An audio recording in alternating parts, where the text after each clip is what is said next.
Trabajo, Previsión Social y Productividad. Este programa tiene como propósito fomentar la profesionalización y capacitación continua de servidores públicos, trabajadores, empleadores y la ciudadanía en general.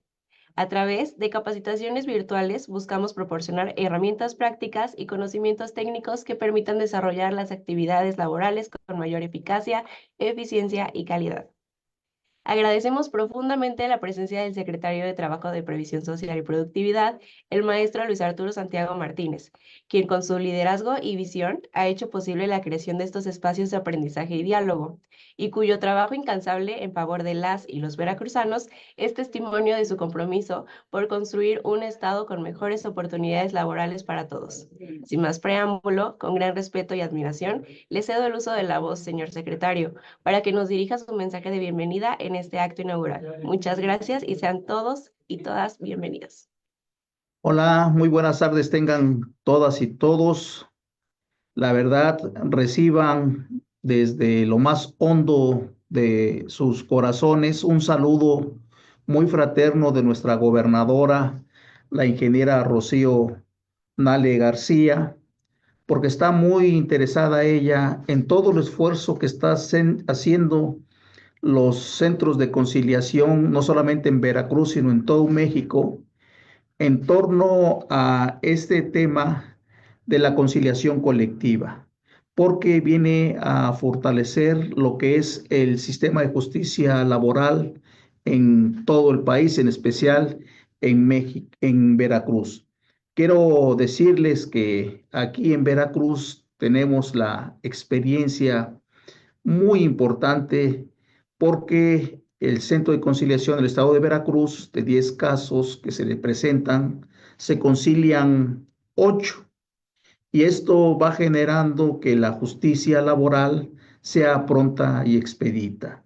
Así es que celebro que estos jueves de profesionalización sean una herramienta más para la formación, para la actuación de los procesos de conciliación que llevamos a cabo luego en el día a día en los diferentes centros que tenemos en la República y aquí en el estado de Veracruz. Agradezco también la participación de la licenciada Gretel Giovanna Escalante, que es secretaria de Acuerdos de la Comisión de Conflictos Laborales del Poder Judicial del Estado de Yucatán. Muchísimas gracias, en verdad, secretaria Gretel, le agradecemos mucho su contribución a este proceso. Los saludo y aquí estaremos pendientes y a la orden para lo que se le ofrezca aquí en el Estado de Veracruz. Un abrazo fraterno a todos. Muchas gracias, maestro Luis. Excelente día. Muchas gracias, secretario, y aprovecho su presencia para agradecer su cordial y amable invitación y sobre todo este honor de poder estar en la inauguración de este proyecto. La verdad, le felicito. Reciba también de la magistrada presidenta, la licenciada Carolina Canto, igual muchos saludos, al igual que todos los que se han conectado. Esperamos que esta sesión pueda ser pues, de mucha instrucción y que podamos poder tener una visión un poquito más clara de la conciliación colectiva. Así es, muchas gracias, maestro Luis Arturo, por su invaluable apoyo y tan inspiradoras palabras.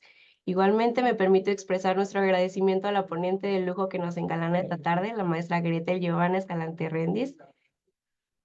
Ella estará impartiendo esta tarde el tema de procedimiento de conciliación colectiva y estamos seguros de que su experiencia y conocimientos enriquecerán este espacio de aprendizaje. La maestra Gretel es licenciada en Derecho por la Facultad de Derecho de la Universidad Autónoma de Yucatán, especialista en Derecho del Trabajo y Justicia Laboral por la Escuela Federal de Formación Judicial del Consejo de la Judicatura Federal, maestra en Derecho Procesal del Trabajo por el Centro de Estudios de Posgrado SC, conciliadora certificada en el estándar de competencia EC 1250, conciliación para la solución de conflictos en materia laboral de la red Conocer. Actualmente cursa el doctorado en Derecho Laboral en el Instituto de Posgrado en Derecho y a lo largo de su trayectoria profesional se ha desempeñado en diferentes cargos, dentro de los que destacan presidenta de la Junta Local de Conciliación y Arbitraje del Estado de Yucatán, primera directora general del Centro de Conciliación Laboral del Estado de Yucatán, teniendo la oportunidad de haber implementado en Yucatán el nuevo modelo de justicia laboral, logrando durante su gestión ante dicho centro la consolidación de la conciliación laboral en el estado de Yucatán, desempeñándose actualmente como secretaria de acuerdos de la Comisión de Conflictos del Poder Judicial del estado de Yucatán. En el ámbito académico, también se desempeña como docente de licenciatura en la Facultad de Derecho de la Universidad Autónoma de Yucatán y a nivel posgrado en la Escuela de Derecho y Relaciones Internacionales de la Universidad Anáhuac. Sin más preámbulo, procedo a hacerle uso de la voz. Bienvenida, maestra, y este es su espacio. Muchísimas gracias, maestra Deyanira. Un gusto de verdad poder compartir con ustedes estos minutos que vamos a entrar al estudio de lo que es la conciliación colectiva. Y les felicito y de verdad me da muchísimo gusto que haya mucha gente conectada, más que nada porque eso habla muy bien de que todavía requerimos y nos interesa seguir aprendiendo, seguir capacitándonos, profesionalizándolos. Estamos nosotros ya en vías de la consolidación de este modelo, ya no es nuevo, este modelo de justicia laboral. Nos hace falta aprender mucho, hace falta que la corte, tribunales nos puedan definir muchísimos criterios. Sin embargo, uno de los temas que ha causado pues más objeto de estudio lo es la conciliación laboral, que como muchos de ustedes saben, es, no nos habla la Ley Federal del Trabajo de la conciliación colectiva. Únicamente el centro se le llama en una línea de un renglón nada más de un artículo de la Ley Federal del Trabajo. Bien, había comentado con la maestra Deyanira la modalidad de cómo hacer las preguntas y respuestas. En vista del número de participantes, si a ustedes les parece, lo que podemos hacer en lo que vamos avanzando en el tema, pueden ir poniendo sus preguntas en el chat. Si ustedes gustan hacer alguna intervención, les voy a pedir que levanten la mano y lo que pasa es que voy a proyectar, pero yo no les puedo ver, entonces no voy a poderles dar el uso de la voz. Y aquí sí quiero apoyarme con la maestra Deyanira para que ella, pues ella les va a ir dando el uso de la voz para que podamos hacerlo un poquito más ágil, más dinámico, porque si dejamos pasar la duda, entonces cuando regresamos es volver a retomar. Así que yo prefiero ir contestando. Y dentro de lo posible, si el orden no los permite, maestra, si ustedes ten gusta, puede darles directamente los micrófonos para que ellos vayan interviniendo. No me molesta ni no pasa nada si se interrumpen, pero interrúmpame porque si no yo me voy como gorda en tobogán. Bueno, me voy a permitir compartir una presentación a manera de apoyo. A ver. Espero que se pueda ver. Perfecto. Bien, vamos a hablar de los procedimientos de conciliación colectiva ante los centros de conciliación. ¿Por qué hablo en plural?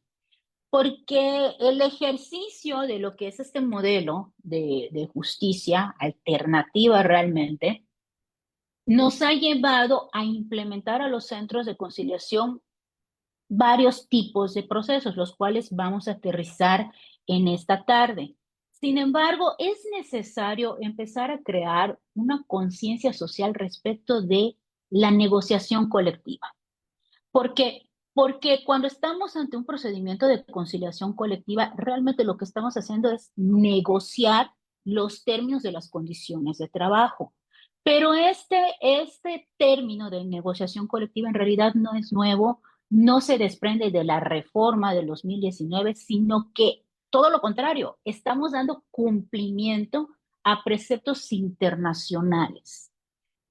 El derecho colectivo, como muchos de ustedes saben, es un derecho fundamental reconocido por la OIT.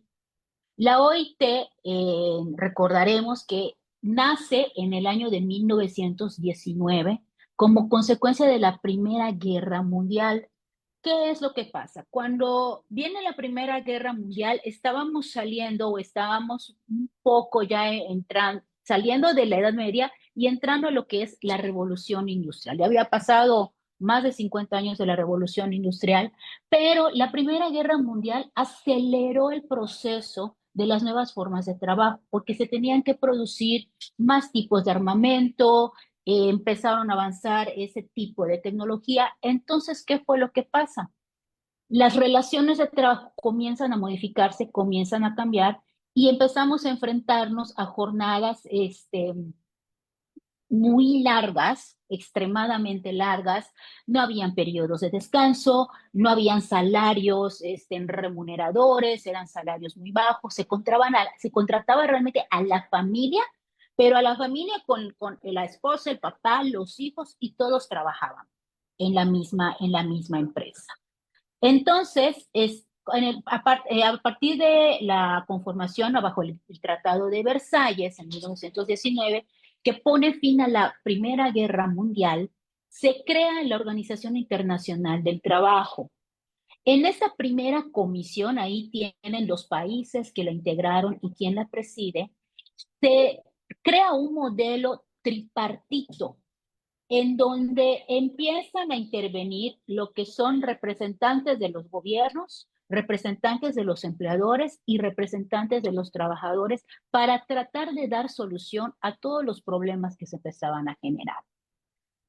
Pasa todo el tiempo y ya tenemos lo que hoy conocemos como la OIT, que es un organismo internacional al cual muchos países del mundo pertenecen, se han asociado, por llamarlos de alguna manera, y el hecho de ser miembro de esta organización, necesariamente este Estado tiene que ceñirse a la normatividad que emita esta organización.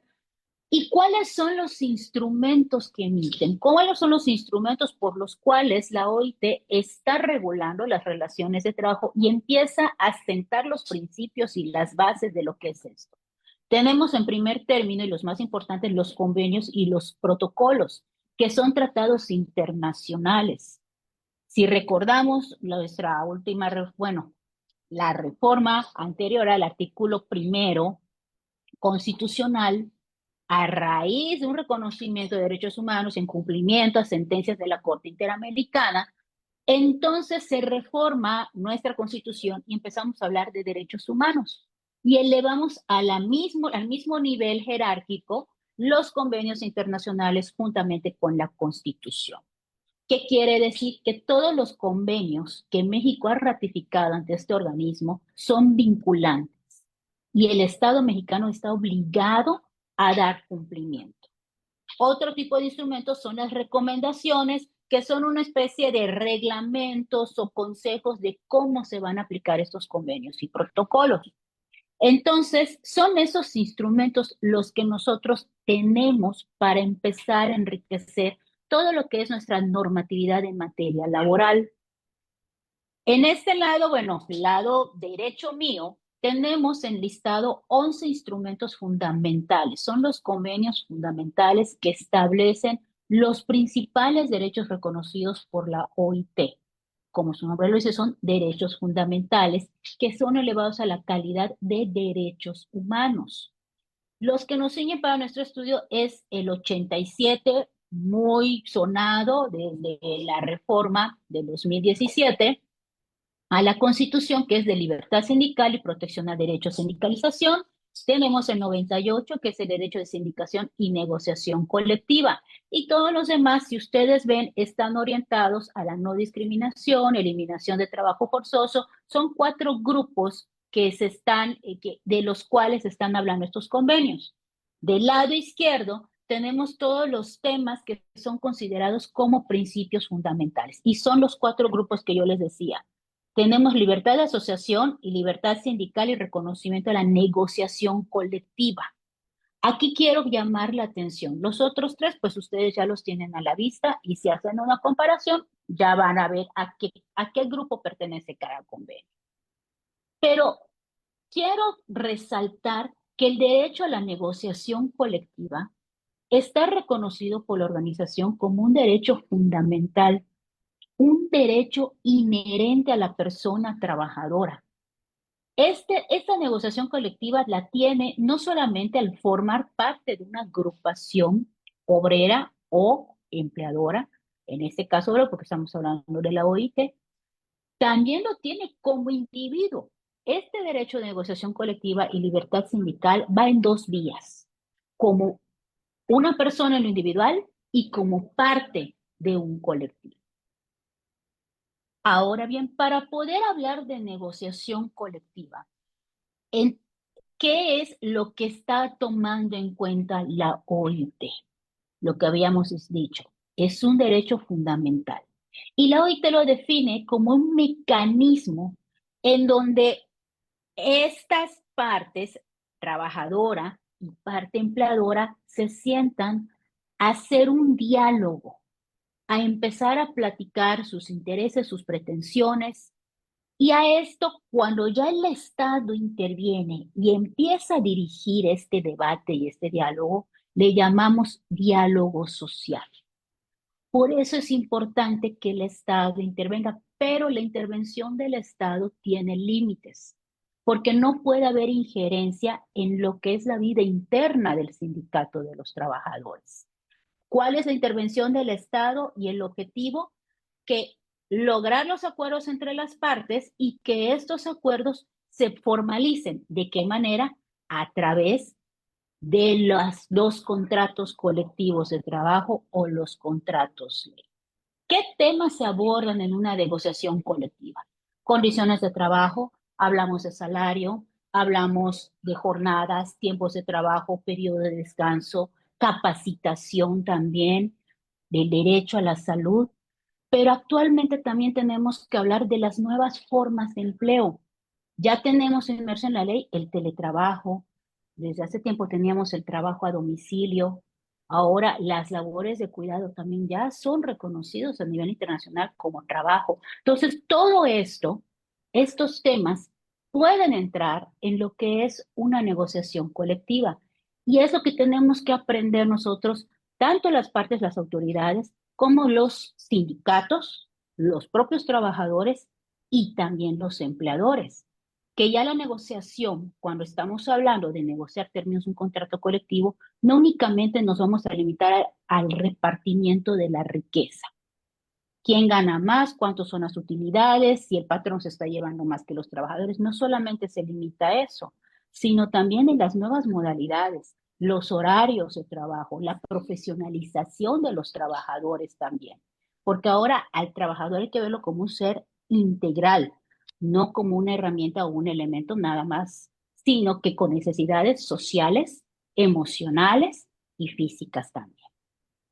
¿Quién emite estas recomendaciones? Tenemos estos dos organismos. El primero es una comisión de expertos que, dependiendo de los temas, son los que van a regular y van a emitir esas recomendaciones, que son las que están regulando o están desmenuzando y diciéndonos cómo vamos a aplicar los convenios.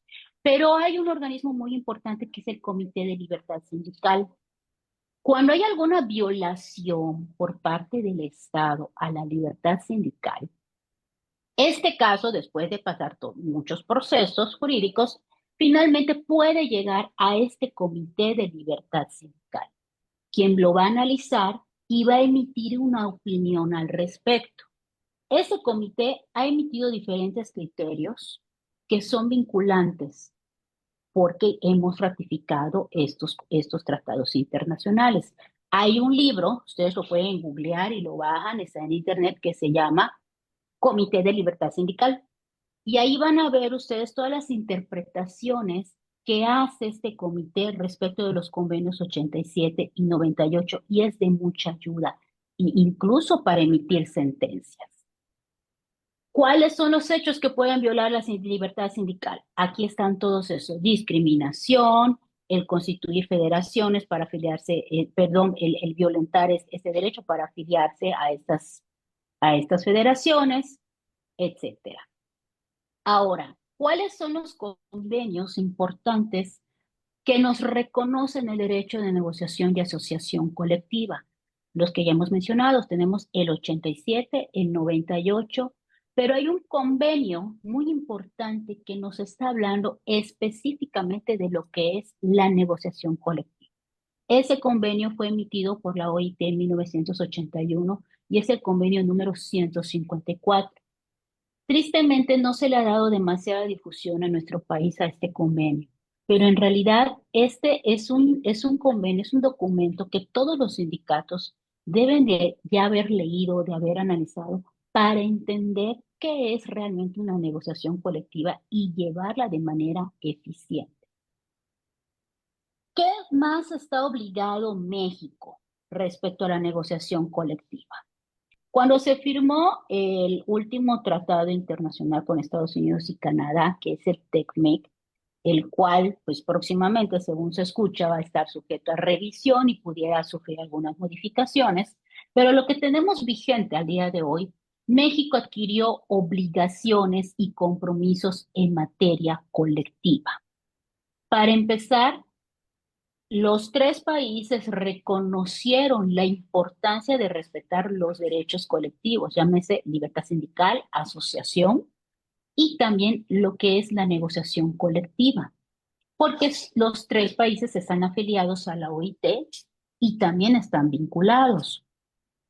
En el anexo 23.3 nos empieza a hablar de la parte de derechos laborales y se compromete México, al igual que los dos, que en su regulación interna adecuar y hacer todas las reformas pertinentes para garantizar estos dos derechos fundamentales, que es libertad de asociación y el reconocimiento de derecho de negociación colectiva.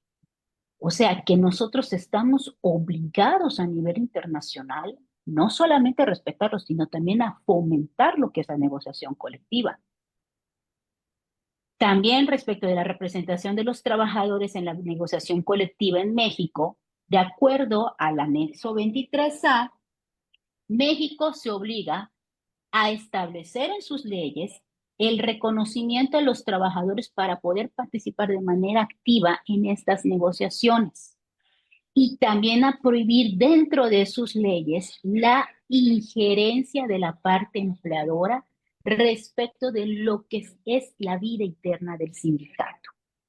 Y también hay una prohibición para que las partes se nieguen a negociar de manera libre en materia colectiva. ¿Por qué? Porque estamos hablando de intereses y estamos hablando de las condiciones en las que los trabajadores van a prestar sus servicios. Por eso es muy importante la negociación colectiva, porque no se queda aquí nada más entre patrón y sindicato, sino que se tiene que aterrizar a lo que son los trabajadores, los que son los finalmente afectados de todos los acuerdos que se estén tomando. Y pues también en el 23 hablamos de la negociación, de establecer órganos, eso es importante, se tienen que establecer órganos independientes e imparciales para llevar lo que es el registro sindical y también para resolver controversias referentes a los contratos colectivos de trabajo. Y esto ya nos empieza a dar el marco jurídico de las facultades de los centros de conciliación y de los propios tribunales laborales. ¿Cómo se debe de hacer, cómo se debe de reconocer el contrato colectivo de trabajo? Para empezar, se establece en este anexo el voto libre, personal y secreto de cada uno de los trabajadores. Se tiene que hacer en el centro de trabajo y previo a su votación el trabajador tiene que conocer qué es lo que se está pactando. Y la votación se debe de hacer por la mayoría de los trabajadores a los que se vaya a cubrir a ese contrato. Todo esto ya sé que ustedes lo saben, pero quería yo retomar que no solamente nos estamos ciñendo a la Ley Federal del Trabajo. Finalmente, lo asentado en la Ley Federal del Trabajo es lo que ha venido de estos documentos internacionales que acabamos de hacer referencia. ¿Por qué es importante esto? Porque México está dando cumplimiento a estos compromisos y acuerdos internacionales. Ya dio cumplimiento al adecuar su marco jurídico. Ahora nos toca a nosotros, sociedad, el tomar este marco jurídico, el ponerlo en práctica y empezar a materializar la intención con la cual desde la OIT, el Tratado de Libre Comercio y los legisladores en México, esa visión y la intención para poder reconocer activamente estos derechos y respetarlos, porque el beneficiado de todo esto tiene que ser el trabajador. ¿Se acuerdan que habíamos visto que deben de ser los conflictos dirimidos por una autoridad independiente e imparcial? De acuerdo al segundo eje rector de la reforma del artículo 123 en 2017, se crea el Centro Federal de Conciliación como un organismo descentralizado y tiene doble vertiente. Tiene una función registral y una función conciliadora. Aterrizándolo a los centros locales tienen esta función conciliadora. Y esta facultad se las da a los centros de conciliación la propia Constitución. No lo estamos sacando de la manga, sino que se tiene esta facultad por parte de estas autoridades para poder dirimir estos conflictos.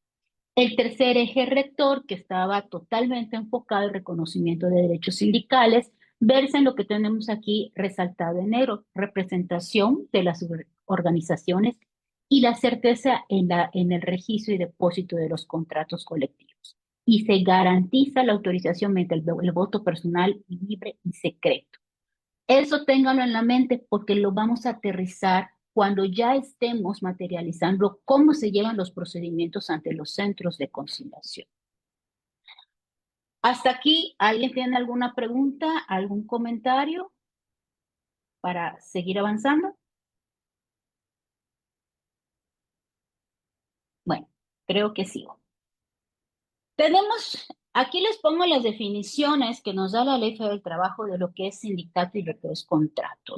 Muchos las hemos leído infinidad de veces, pero quiero que empecemos a darle un sentido. Insisto, hay que crear conciencia social en materia colectiva. Los sindicatos están estigmatizados con justas razones realmente, y muchos de ellos en la actualidad, algunos con los que a mí me tocó tratar, todavía tienen esta mentalidad del funcionamiento, de cómo deben de operar sobre todo los líderes sindicales. ¿Cuál es la finalidad del sindicato? Estudio, mejoramiento y defensa de los intereses de sus agremiados. Son tres cosas. Estudio. Tienen que tener una capacidad de analizar las condiciones en las que están prestando sus servicios sus agremiados, pero no solamente allá, porque es respectivos intereses. Tienen que empezar a ver a cada agremiado como un ser humano integral, no solamente en su aspecto trabajador. Últimamente, hace como un mes, estuvimos que el Día Mundial de la Salud Emocional y la Salud Mental en el trabajo. Todo esto ya las maneras de ver el trabajo están cambiando. Los sindicatos tienen que empezar a adecuar lo que van a llevar a una mesa de negociación respecto de todo esto. Todavía el día de ayer se aprobó lo que es la ley Silla. ¿De qué habla? De los periodos de descanso, de las condiciones en que deben de descansar los trabajadores. Muy pocos sindicatos, sí, han estado negociando esto. Entonces tenemos que conocer cuáles son los intereses. A eso se refiere con eso. Mejoramiento y defensa. Mejoramiento, lograr que presten sus servicios en mejores condiciones. Lograr que tengan una salud mental positiva dentro del centro de trabajo, que la puedan llevar a la casa, puedan también disfrutar ese tiempo con su familia. Hay que garantizar esos periodos de descanso y esparcimiento también con la familia. Hay que garantizar si quiere seguir profesionalizándose el trabajador.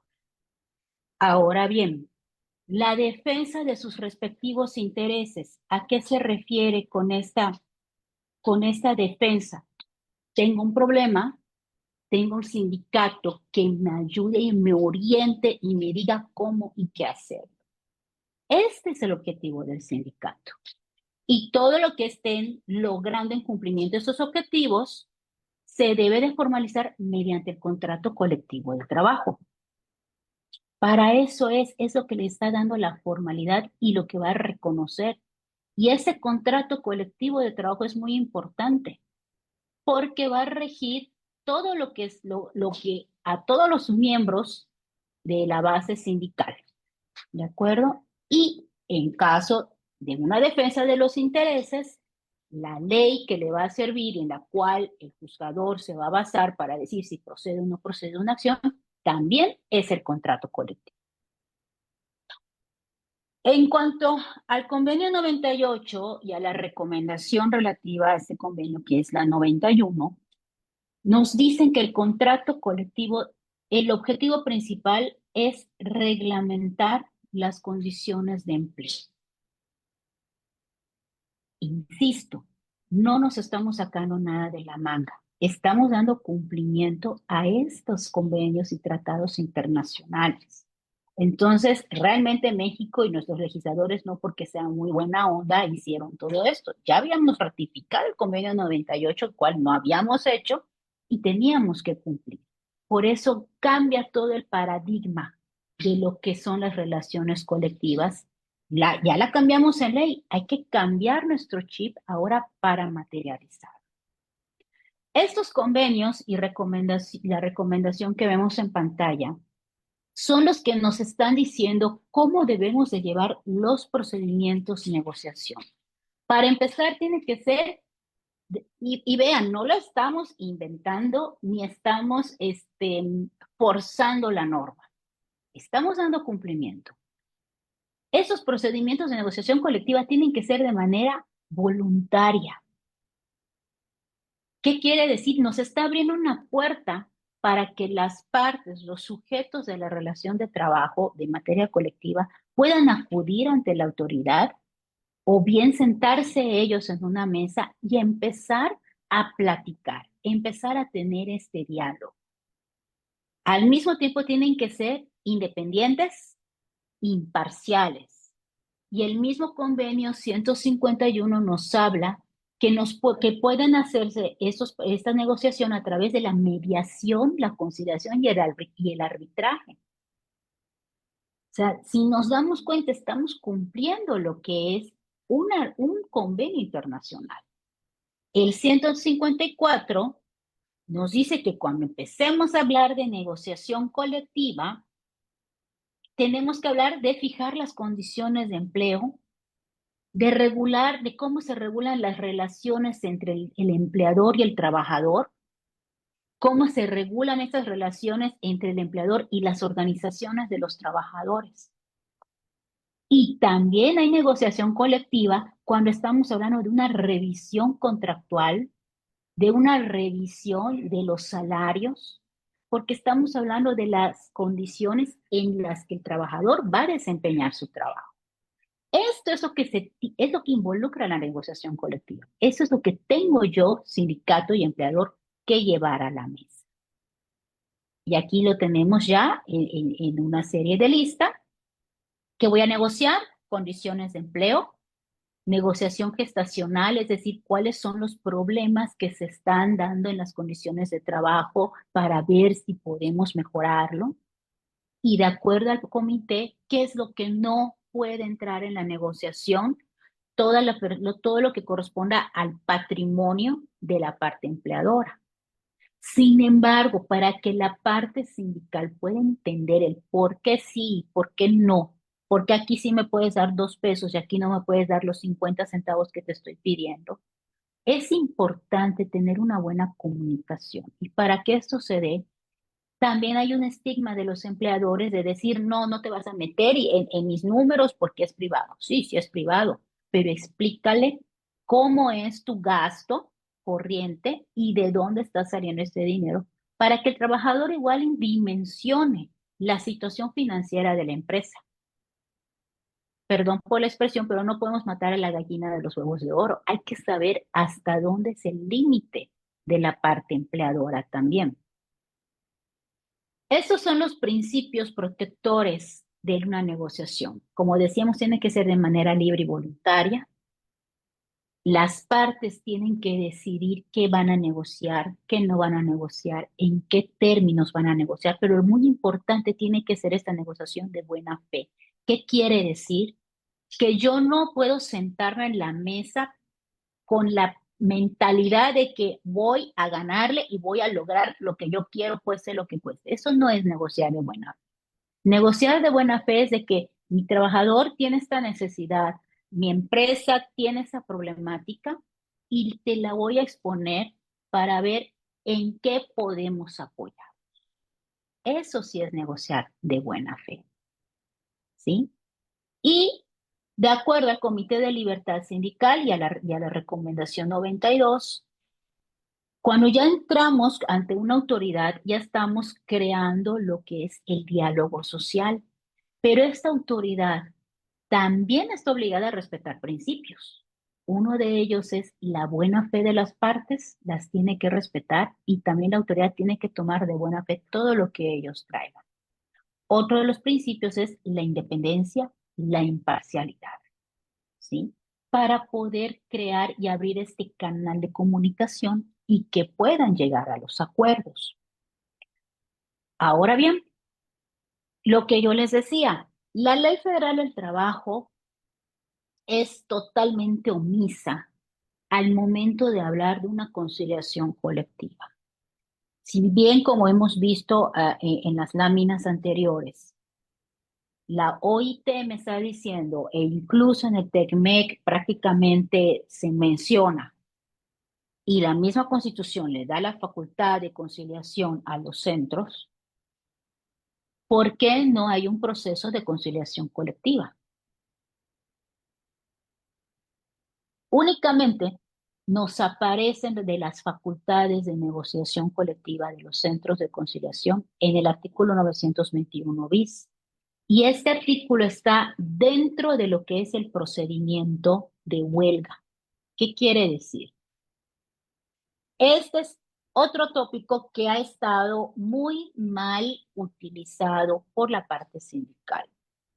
La parte sindical es muy raro que se siente a negociar previo a con la parte patrona para revisiones contractuales, celebración de contrato o bien revisión salarial, sino que ya por default emplaza, entonces cuando yo ya te cite el tribunal, nos sentamos a negociar.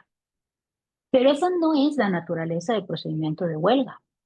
La naturaleza del procedimiento de huelga es el último recurso que le queda al sindicato cuando el patrón no quiere sentarse a negociar. Entonces, ¿qué es lo que pudiera ocurrir?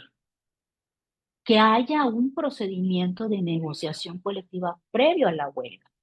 Ese es lo que sería el deber ser. Sin embargo, repito, la ley no establece lo que es este procedimiento de una manera estricta. Pero este artículo, cuando el tribunal le da vista a los centros y le pide que le asignen un conciliador, aquí nos dice que el centro tendrá la facultad de citar a las partes dentro del periodo de huelga para negociar. Y tiene un porqué. Porque acuérdense que ahora el procedimiento de huelga ya no puedes estar suspendiendo tu audiencia 500 veces.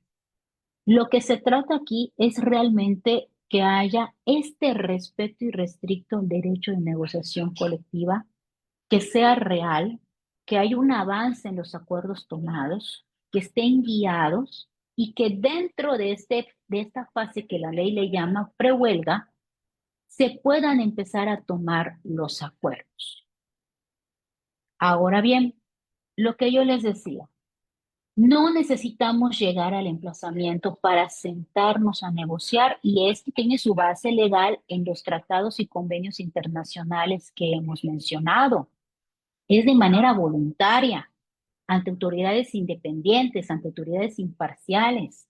Tenemos hoy por hoy todos estos elementos. Los centros de conciliación son organismos descentralizados, autónomos, que tienen independencia técnica y tiene todas esas características que los convenios internacionales están solicitando. De tal manera que las partes, ¿quiénes son las partes? Sindicatos y empleadores, pueden ir de manera voluntaria a hacer una negociación. Por eso se dice, y algunos centros llevan estas conciliaciones sin necesidad de llegar a un emplazamiento a huelga. ¿Qué es lo que marca la ley? Conciliación ante los centros dentro del periodo de prehuelga, que quiere decir que hay un emplazamiento. Pero previo a esto, puedo sentarme a negociar ante los centros. Vamos a ver primeramente cómo es el procedimiento con emplazamiento. El 921 bis, ¿qué dice? El tribunal, una vez que recibe, tiene que darle inmediatamente aviso al centro de conciliación y este podrá designar un conciliador y también puede llevar pláticas conciliatorias. Ok, pero materialmente, ¿cómo lo hacen? ¿Cómo funciona? Ojo, lo primero que tenemos que reconocer es la facultad conciliadora del centro de conciliación.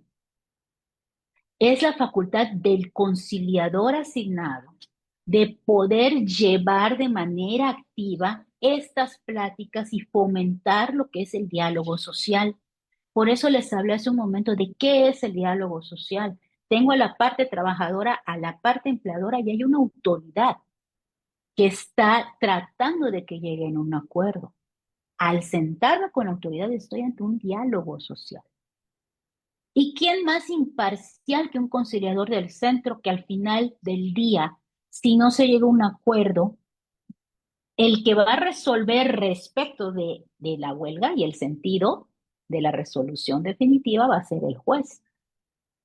Por eso la ley faculta al juez de auxiliarse de los centros de conciliación para no contaminarse con lo que las partes puedan decir y mantener esa imparcialidad y ceñirse.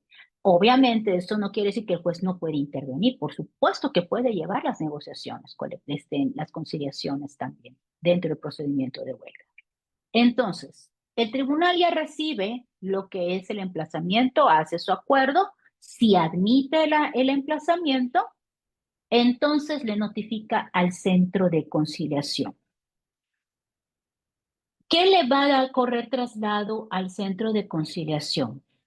Tiene que correr el traslado de pliego petitorio y en caso de que sea una revisión del contrato, también el contrato colectivo, porque el conciliador debe de tener todos los elementos a la mano para entender cuál es el conflicto, cuál es la problemática y poder llevar entonces una audiencia de pláticas conciliatorias con que ya estemos hablando de la negociación colectiva. Entonces, ¿qué va a hacer el centro de conciliación?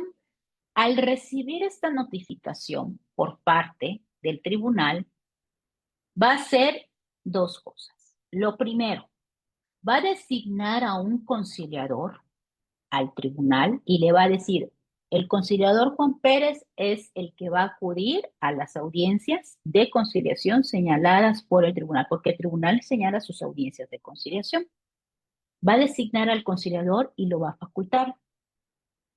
¿Puede acudir el director acompañado al conciliador o viceversa? Sí, sí lo puede hacer. En mi opinión muy personal y los lineamientos del procedimiento de conciliación colectiva en Yucatán así quedaron. Es el director el que encabeza y preside las pláticas conciliatorias, acompañado y con la intervención también de un conciliador, porque quien tiene fe pública es el conciliador. ¿De acuerdo? ¿Qué más va a hacer al recibir este emplazamiento el centro? Va a invitar a las partes, les va a señalar día, fecha y hora para que acudan a las instalaciones del centro a celebrar pláticas conciliatorias. Ojo, el procedimiento principal, que es la huelga, el titular y el dueño del procedimiento es el tribunal. No es el centro de conciliación. El centro de conciliación está coadyuvando al tribunal. Por tanto, el centro de conciliación en este proceso no debe de apercibirlos de multa, ¿sí? ¿Qué sí puede hacer si no acuden las partes? Informarle al tribunal, porque acuérdense que las negociaciones tienen que ser de buena fe y dentro del procedimiento de huelga también las partes tienen que demostrar esa buena fe de llegar a un acuerdo. Si yo no acudo al centro, pues no hay evidencia de una buena fe y de que realmente quiero negociar. Insisto, ¿cuál es la naturaleza de la huelga? Llamar y sentar al patrón para que se celebre el contrato colectivo o para que se modifique el contrato colectivo.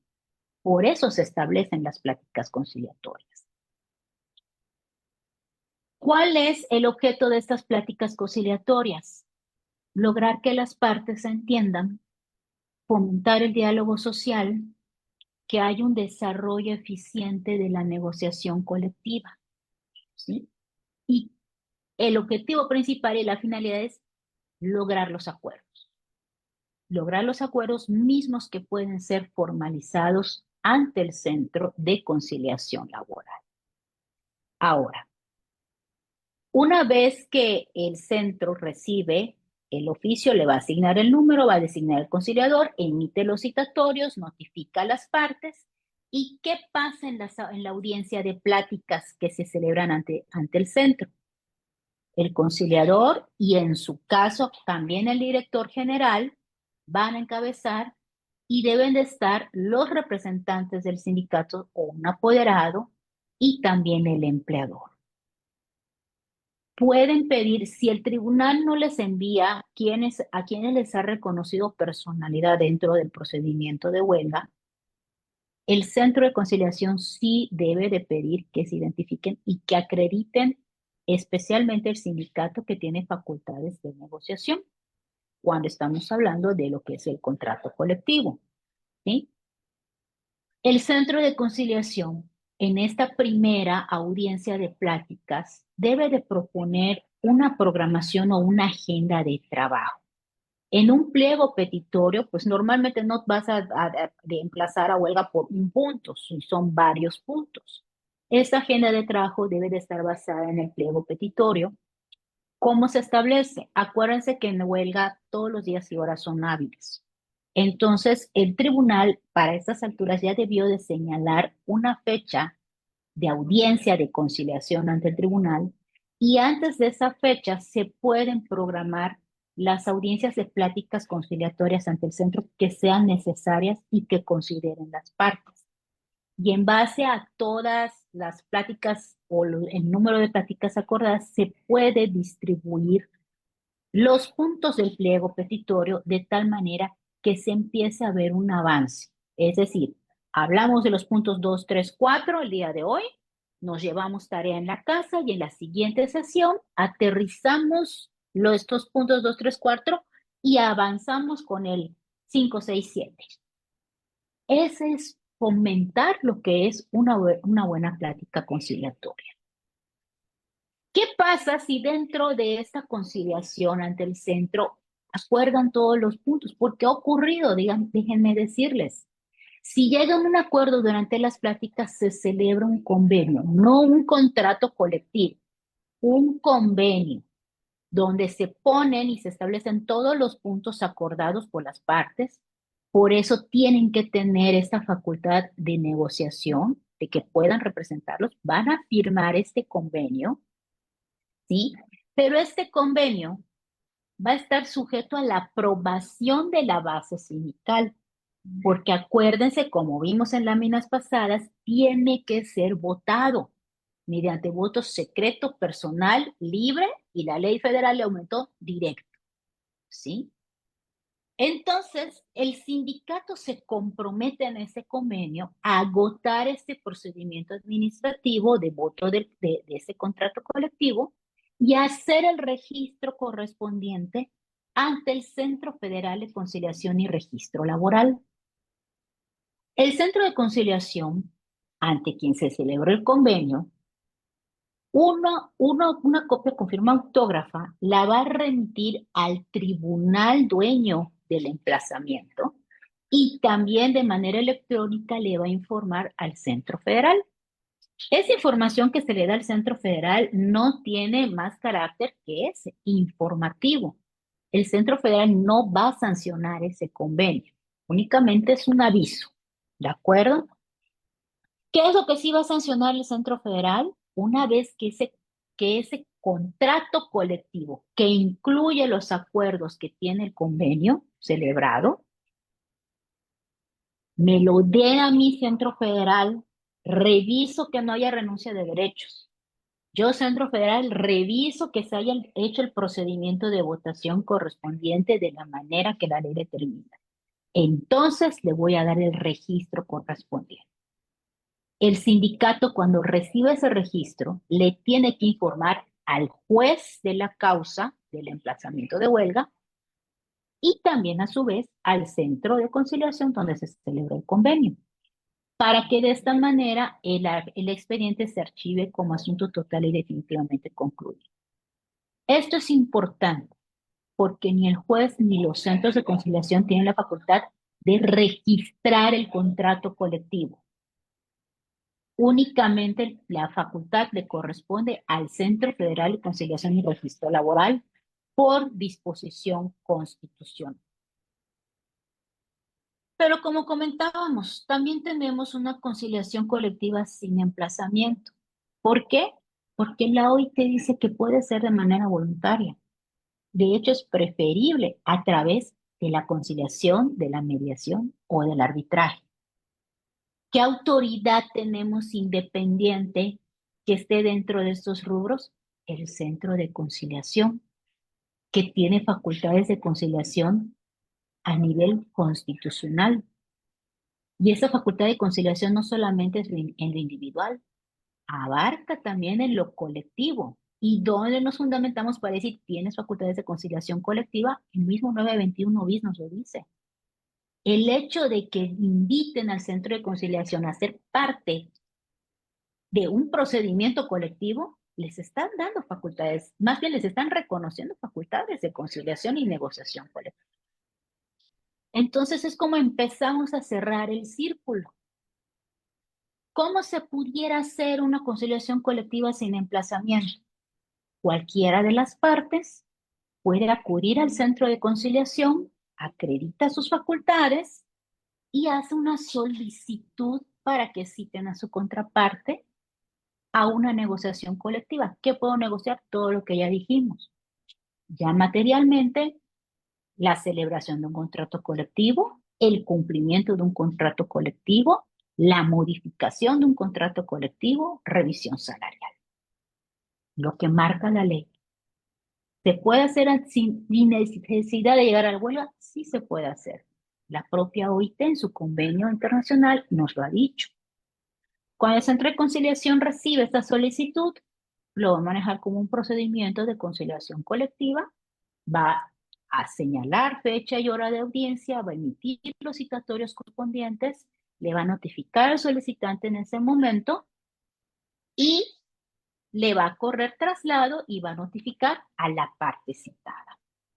De tal manera que al momento que acudan a la audiencia de pláticas conciliatorias, como en el procedimiento individual, van a acreditar sus facultades de negociación, en este caso de negociación colectiva, van a estar ante el conciliador especializado en negociación colectiva y van a iniciar la audiencia y todos los acuerdos que ellos hayan pactado lo van a hacer constar. Acá hay algo muy importante tanto en la conciliación con emplazamiento como sin emplazamiento. Si yo celebro varias audiencias y en cada una de ellas logramos aterrizar algunos puntos, se deben de hacer constar en el acta de audiencia, aun cuando no empiece yo o yo no esté celebrando un convenio de conciliación. Pero sí de esta manera estoy haciendo un reconocimiento formal que estos puntos yo ya acordé en estos términos. Y ya pues no me pueden cambiar la jugada por mi contraparte. Esto es muy importante, ¿sí? Se puede señalar, en el acta de audiencia los acuerdos tomados. Y ya al final, cuando ya logremos conciliar todos los puntos, se levanta el convenio de manera formal. Ahora bien, en este, si se llega a un acuerdo, se celebra el convenio, como les estoy explicando, y también el Centro de Conciliación va a remitir este convenio al Centro Federal de Conciliación y Registro Laboral. De igual manera, no tiene mayor efecto que una vista que un aviso. ¿De acuerdo? Y en el convenio se tiene que comprometer el sindicato a realizar su procedimiento administrativo de votación y autorización por la parte trabajadora de la base sindical. Está sujeto a consulta. Una vez que se apruebe, el sindicato va a hacer el procedimiento correspondiente ante el Centro Federal de Conciliación para que una vez que revise que no haya renuncia de derechos y que se haya llevado el procedimiento conforme a la norma, entonces le va a expedir su registro sindical y copia de ese registro, el sindicato se hace llegar al Centro de Conciliación antes quien se celebró el convenio para que este Centro de Conciliación pueda archivar el expediente. Bueno, pues hasta el momento es todo. Creo que fuimos muy rápido. Una disculpa, pero creo que esto nos ayuda porque nos deja espacio para preguntas y respuestas.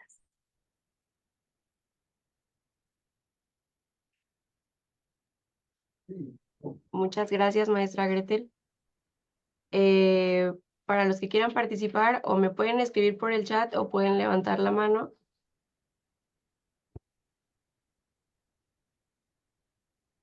Ok, tenemos 2 felicitaciones por la exposición clara y precisa. Felicidades por una excelente disertación. En el Facebook Live también tenemos muchos comentarios felicitándola, maestra. Muchas gracias. Muchas gracias. Okay. Bueno, si alguien tiene alguna pregunta, con toda confianza puede abrir, si ustedes gustan, se les hace más fácil su micrófono. Igual, si algo no están de acuerdo, pues estamos aquí para aprender todos de todos. Así es.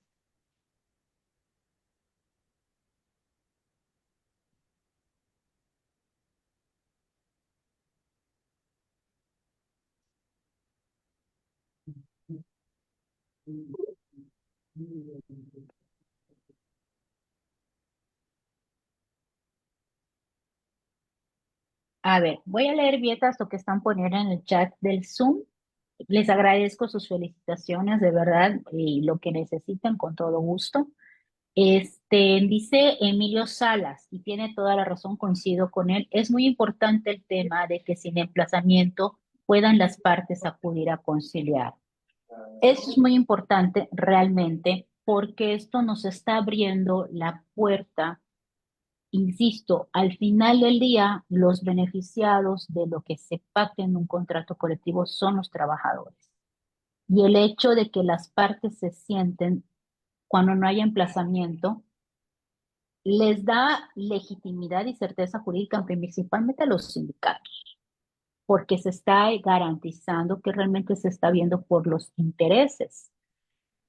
Hay un tema aquí respecto, cuando estamos hablando de revisión contractual, acuérdense que tenemos un término para solicitar esta revisión. Insisto, la Ley Federal del Trabajo no te habla de nada. Aquí ya vendría el criterio del juez. Si el hecho de yo solicitar ante el Centro de Conciliación una conciliación colectiva sin emplazamiento me suspende o no me suspende el término. La ley que dice, la ley te dice que se suspende en el momento que tú solicitas, ¿sí? Entonces, el juez es el que tendría que interpretar. En Yucatán en su momento se platicó con los jueces laborales y ellos son del criterio que sí se suspendería, pero también hay que aclarar que este procedimiento sin emplazamiento se tiene que sujetar también a las únicas normas que tenemos, que son las de conciliación individual. Y el término que la conciliación individual me establece son 45 días naturales. Entonces, no puede pasar de 45 días naturales. Tenemos que respetar lo que es esta norma. Y de esta manera también se está garantizando a los trabajadores y a los empleadores que no estamos alargando lo que es el proceso, ¿sí? Sino que sí se está tratando de garantizar que se pueda entablar una verdadera negociación colectiva.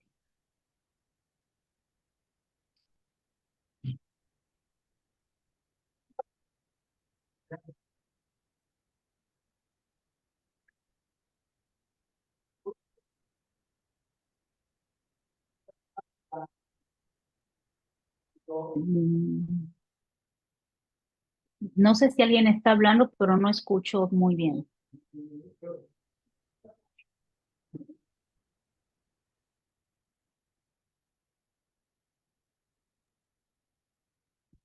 Bueno, por acá seguimos recibiendo felicitaciones por compartir con nosotros sus conocimientos, doctora. Muchas felicidades, los estoy leyendo.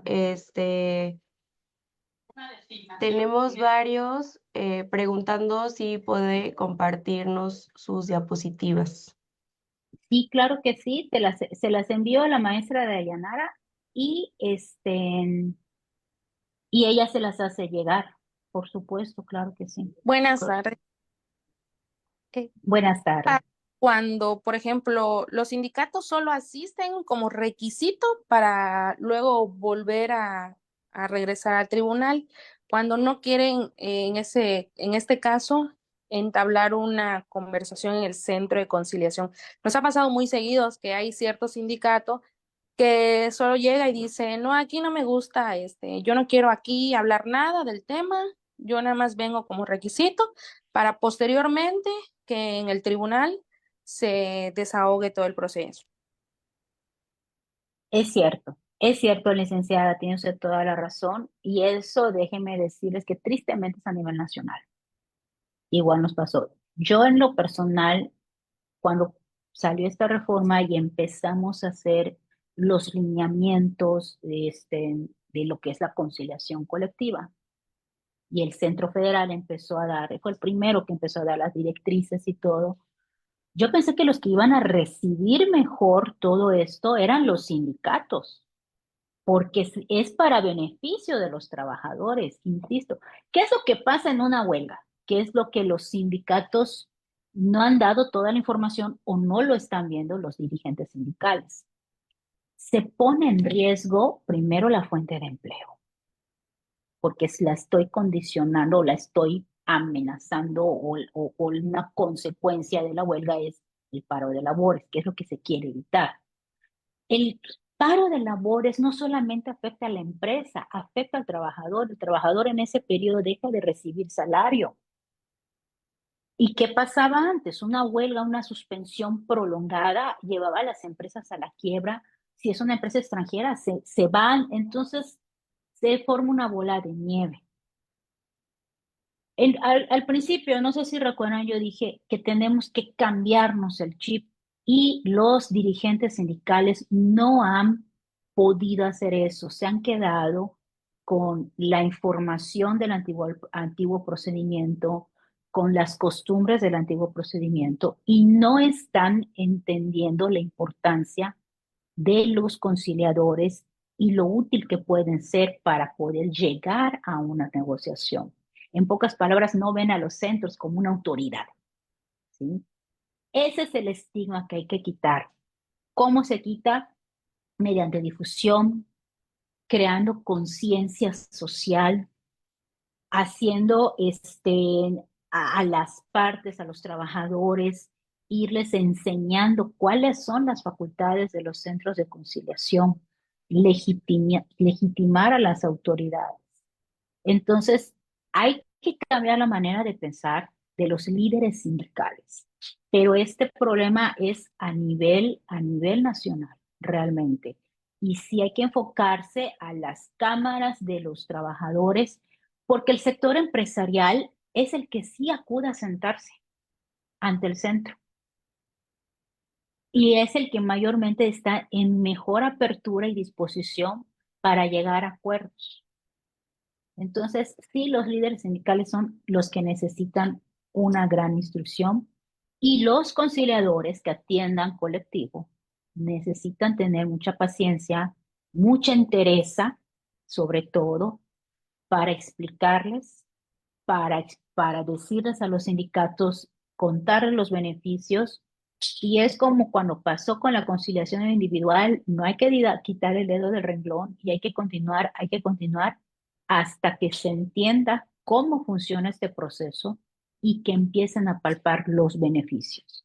Mientras no estén palpando los beneficios, no se ven. Y los centros de conciliación, cuando celebran un convenio, pídanle la autorización a las partes, difúndanlo, publíquenlo, que se vea que sí funciona. De esta manera se va a poder alcanzar y abarcar todo, porque la idea es, no necesariamente tenemos que llegar al emplazamiento, insisto, y la ley así lo dice, es el último recurso, porque el patrón está obligado a celebrar un contrato colectivo. La ley lo obliga a celebrar el contrato colectivo. Lo que es voluntario es lo que va a pactar. ¿Y cómo lo va a pactar? Mediante el diálogo social. Veo aquí a Gustavo. Saludos igual, Gustavo. Muchas gracias. ¿Cuáles? Hasta que de nada, Amelia. ¿Cuáles son los puntos o cláusulas claves que debe contener el convenio celebrado ante el centro y traer alguna consecuencia el incumplimiento del convenio? Ok. Los puntos claves del convenio ante el centro, más que nada, se van a basar en el pliego petitorio, ¿sí? Lo que no puede faltar es que se obligue al sindicato a pasar ese convenio a la votación cuando se trate de revisión contractual o celebración de contrato, a pasarlo por la votación de los trabajadores. Y en esos casos, así como en el de la revisión salarial, a realizar el registro correspondiente ante el Centro Federal, de tal manera que sea válido. Y la segunda, ¿trae alguna consecuencia el incumplimiento del convenio? Si estamos dentro del emplazamiento, sí, pero esa consecuencia la va a determinar lo que es el juez. Si estamos dentro de sin emplazamiento, ya se firmó el convenio, ya se celebró el contrato colectivo y el patrón no incumple, entonces se puede hacer el procedimiento en contra del patrón ante el tribunal por el incumplimiento del contrato colectivo.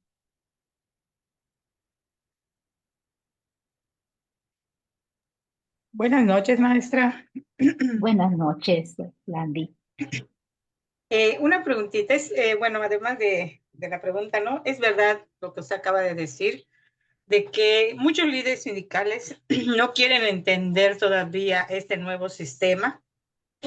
Inclusive por esa razón, muchos sindicatos pues desaparecieron, vamos a llamarlo así, o no lograron su registro. ¿Por qué? Por la misma razón de que aún así los trabajadores no quisieron entender también en ese momento, tal vez ahora no lo sé, que tenían que otorgar cierta documentación para que el sindicato mismo pudiera hacer ese registro. Y yo lo palpé, lo vi, me di cuenta.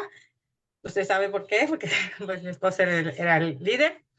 Y pues mucho tiempo, por más de, o sea, desde que inició, les empezaron a solicitar la documentación, a pedirles todos los requisitos y muchos no cumplieron, no quisieron cumplir. Como usted dice, todavía no tenían ese chip de cambiar su forma de pensar con relación al nuevo sistema, ¿no? Ahora, la pregunta es esta. Esos sindicatos que pues no lograron sus registros, no lograron registrarse, no que no lograron su registro, no lograron registrarse ante el centro de conciliación. Y bueno, ahorita ya no sé qué tiempo podría ser, si se podría dar o no. Yo envié a varios sindicatos, por ejemplo, de gasolineros, vamos a llamarlo así, que no lograron su registro, por la misma razón que la acabo de mencionar. ¿En algún momento se puede volver a hacer que tengan el registro? Ok, sí, doña Landy, un gusto en saludarle. Aquí tenemos dos cosas. Lo que la ley pidió y lo que decían los transitorios y el tiempo que se dio no es el registro del sindicato. Todos los sindicatos registrados ante las juntas de conciliación se pasaron todos los expedientes al centro de conciliación. Lo que se Efectivamente. pedía era la legitimación de los contratos colectivos de trabajo, los cuales para que pudieran ser legitimados tendrían que pasar ese proceso de votación. Efectivamente, no todos lo hicieron, pero eso es en todo el país, creo que menos del 50% si no me equivoco. ¿Qué pasa con esos contratos colectivos? Quedan sin efecto, pero las condiciones pactadas subsisten, ¿de acuerdo? ¿Qué tendría que hacer este sindicato? Celebrar nuevamente el contrato colectivo. O sea, ese contrato colectivo ya no se puede legitimar.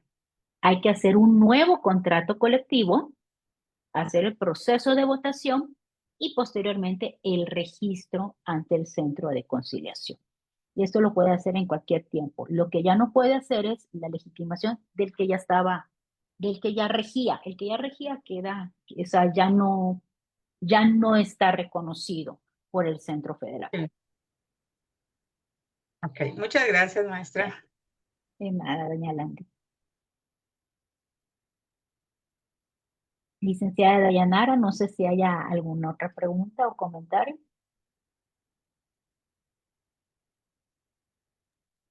Sí, dice, tenemos una pregunta. Buenas noches.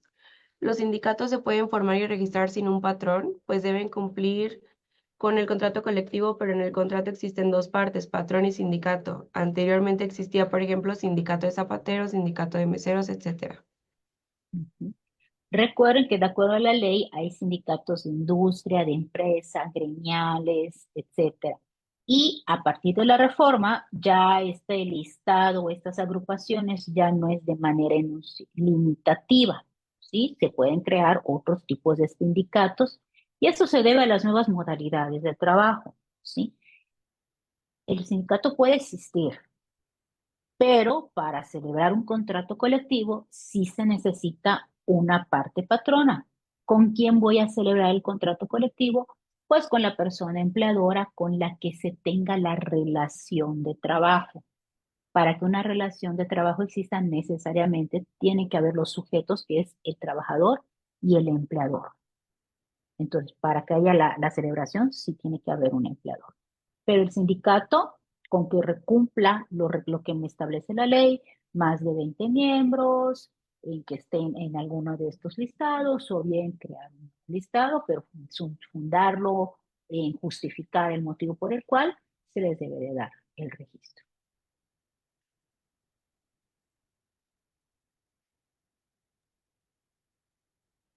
Muchas gracias, maestra. No sé si haya algún otro comentario. Estoy revisando Facebook. ¿Alguien quiera participar?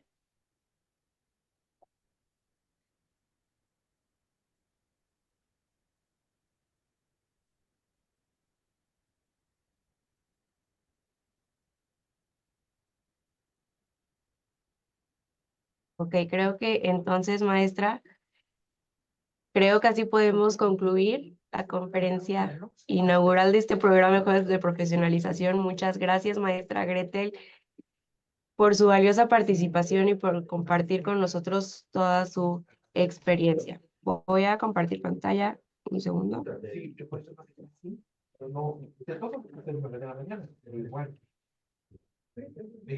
A nombre de la Secretaría de Trabajo, Previsión Social y Productividad y del Centro de Conciliación Laboral del Estado de Veracruz, le otorgamos, maestra, el presente reconocimiento a la maestra Gretel Giovanna Escalante Rendis por impartir la conferencia virtual Procedimiento de la Conciliación Colectiva a través de la plataforma de Zoom y Facebook Live de este centro. Muchas gracias, maestra. Al contrario, licenciada, muchísimas gracias. Gracias a la directora Nayeli, a la maestra Nayeli, un saludo cordial. Al secretario, muchísimas gracias y de verdad muchísimas felicidades por este programa, este gran proyecto que tienen ustedes. Les auguro todo el éxito. Veo que pues en un momento éramos más de 200 personas conectadas. Qué bueno, y la verdad ojalá se sigamos todos creciendo, instruyéndonos y pues espero que me envíen los demás links para que yo también me pueda conectar y escuchar a los diversos ponentes que ustedes inviten. Muchísimas gracias. Gracias a todos ustedes igual por haberse conectado, por haber aguantado hasta el final. Espero no haberles cansado. Y pues cualquier cosa que ustedes necesiten, con todo gusto. Estoy a sus órdenes. Muchas gracias. Espero no tenerla solamente como participante, sino que pueda otra vez participar como ponente aquí con En el momento nosotros. que ustedes me inviten, con todo gusto. Claro Muchas que sí. gracias. Asimismo, extendemos un sincero agradecimiento a cada uno de ustedes quienes se conectaron y participaron activamente en esta conferencia. Su compromiso con la capacitación y el aprendizaje continuo es fundamental para generar cambios positivos en nuestra sociedad y en el desarrollo profesional de todos. Recordemos que espacios como este nos acercan cada vez más a construir un entorno laboral más justo y eficiente para todos. Los invitamos a seguirnos en nuestras redes sociales para estar al tanto de los temas que abordaremos en este programa todos los jueves en punto de las 4:30 de la tarde. Muchas gracias por su tiempo y por ser parte de este esfuerzo. Les deseamos lo mejor en su camino hacia el crecimiento y la profesionalización. Muy buenas tardes a todos y hasta la próxima. Que estén muy bien.